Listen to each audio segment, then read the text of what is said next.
السلام علیکم دوستو، آج ہم فرعون کے محل اور موسیٰ علیہ السلام کے بارے میں جاننے والے ہیں۔ میں آپ کو بتا دوں کہ مصر کے سبھی بادشاہوں کو اس وقت فرعون کہا جاتا تھا، لیکن آج ہم جس فرعون کے بارے میں جانیں گے وہ حضرت موسیٰ علیہ السلام کے زمانے میں رہ چکا فرعون ہے۔ مصر کا آخری بادشاہ فرعون اور موسیٰ علیہ السلام کا واقعہ، آپ کو اس کو تفصیلات سے سنیے گا تبھی یہ واقعہ آپ کی سمجھ میں آئے گا۔ اس ویڈیو کو شروع کر لیتے ہیں۔ یہ وہی فرعون ہے جو موسیٰ علیہ السلام کی تعلیمات اور ان کے دین اور اللہ تعالیٰ کی نافرمانی کی وجہ سے اپنے پورے لشکر کے ساتھ دریائے نیل میں تباہ ہوا۔ اس کے بارے میں بتانے سے پہلے آپ کو یہ بھی بتا دوں، آج میں آپ کو فرعون کی محل کی کچھ عجیب و غریب قاعدے کے بارے میں بھی بتاؤں گی۔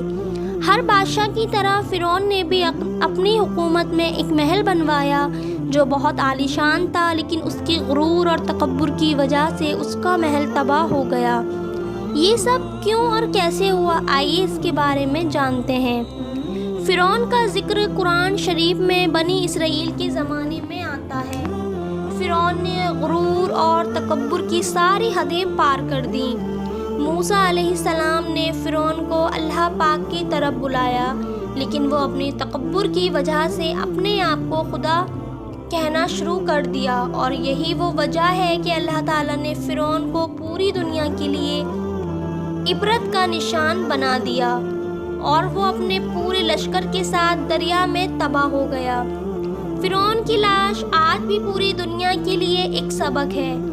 آج ہم تاریخ کی روشنی میں فرعون کی حقیقت جانیں گے۔ قرآن شریف میں اللہ تعالیٰ نے فرمایا ہے، اور ہم فرعون کی لاش کو محفوظ رکھیں گے تاکہ وہ آنے والے لوگوں کے لیے ایک سبق ہو۔ فرعون کی لاش 1898 میں دریائے نیل میں تفسیہ کے قریب بادشاہوں کی آبادی کے پاس سے ملی۔ بادشاہوں کی آبادی اس جگہ کو کہا جاتا ہے جہاں مصر کے لوگ اپنے فرعون کو دفناتے تھے۔ فرعون کی لاش کو بادشاہوں کی آبادی سے نکالا گیا۔ 1907 میں جب پروفیسر ایلیٹ سمتھ نے جب اس کے جسم پر ریسرچ کی تو اس کے جسم پر بہت نمک جمی ہوئی ملی، جس سے یہ پتہ چل رہا تھا کہ ایک لمبے وقت تک یہ کھارے پانی میں رہا اور اس کی لاش دریائے نیل میں محفوظ رہی۔ پروفیسر ایلیٹ سمتھ نے اس کی پوری لاش کے بارے میں اپنی کتاب ہند شدہ لاشوں جو 1912 میں لکھی۔ اس نے لکھا، بھلے ہی فرعون کی لاش بہت ہی بوسیدہ اور شکست حال میں تھی، لیکن پھر بھی وہ ایک اچھے طریقے سے محفوظ کی گئی۔ ماہروں کے مقابلے کے تفسیر کے بعد فرعون کی لاش کو قاہرہ کے عجائب گھر میں دنیا والوں کے دیکھنے اور ایک سبق کے لیے رکھ دیا گیا۔ قاہرہ کا عجائب گھر انسانی تہذیب کا سب سے بڑا عجائب گھر جانا جاتا ہے۔ اس عجائب گھر میں کعبہ شریف کی سونے کی چابیاں اور بہت قیمتی اسلامک دینار اور قرآن شریف کے بہت سے ہاتھ کے لکھے نسخے، عثمانی دور کے ظرف اور بھی بہت سی قیمتی چیزیں شامل ہیں۔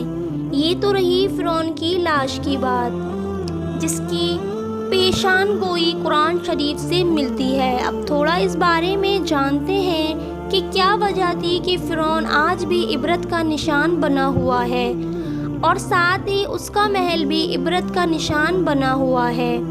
فرعون نے مصر میں 3000 سال تک حکومت کی، اور مصر پر کل 33 فرعون گزرے۔ ہر فرعون کی حکومت 1 صدی تک رہی، جس میں سے ہمارا آج کا بیان آخری فرعون کے بارے میں ہے۔ یہ وہی فرعون تھا جس کا مقابلہ حضرت موسیٰ علیہ السلام سے ہوا، جو پانی میں تباہ ہوا، اور اس کے ڈوبنے کے بعد سے ہی فرعونوں کی حکومت ہمیشہ کے لیے ڈوب گئی۔ فرعون کی حکومت بہت لمبے عرصے تک رہی۔ یہ بادشاہ سونا، چاندی، ہیرے جواہرات اور خزانوں کا بہت شوقین تھا، اور خدمت کے لیے لوگ بھی بہت ہوا کرتے تھے۔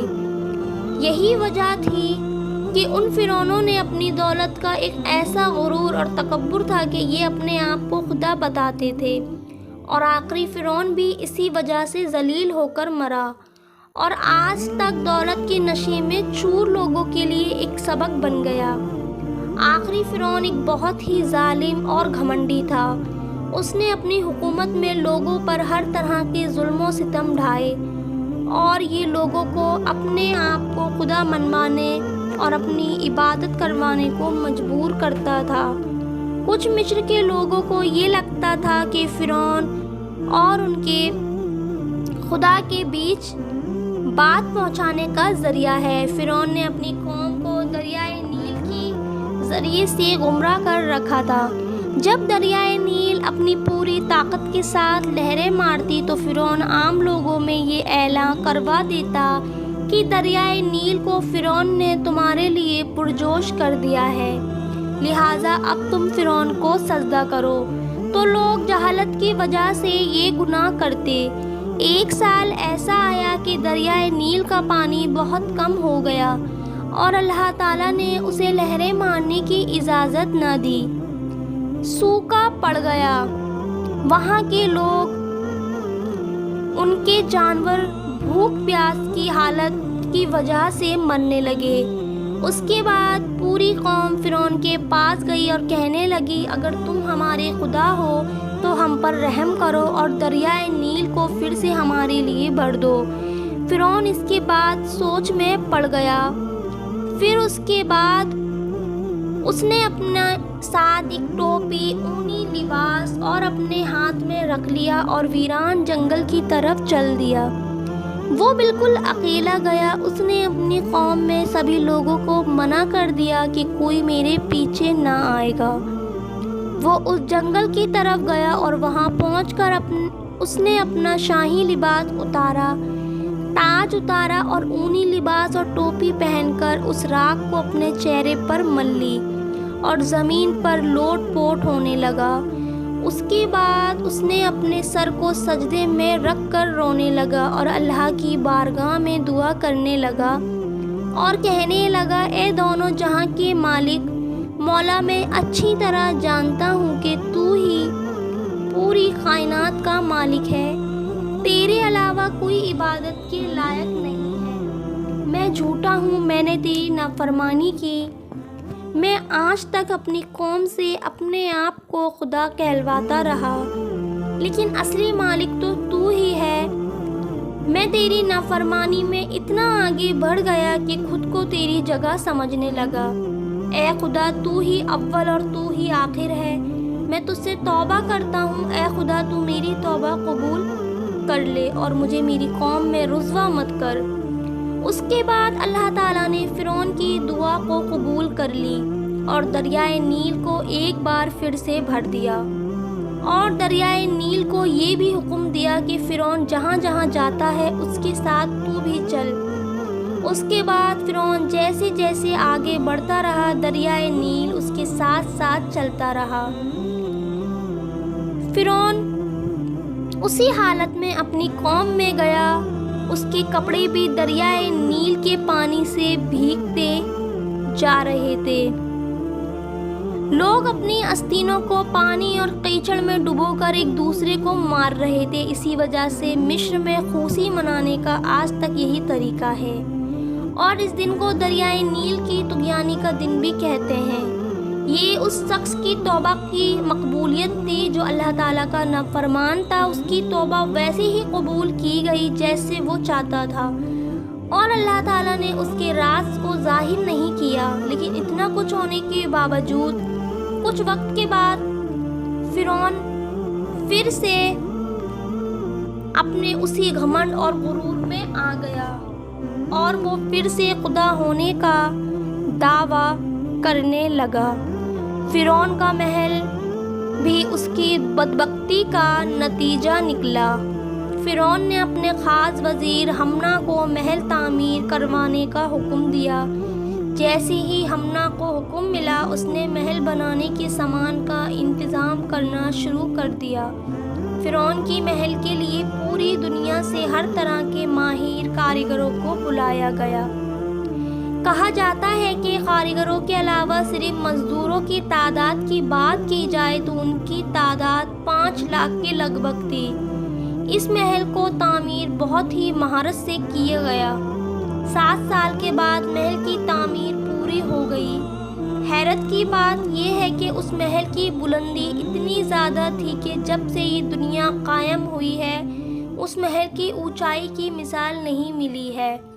یہ محل فرعون کی خواہش کے مطابق بنایا گیا۔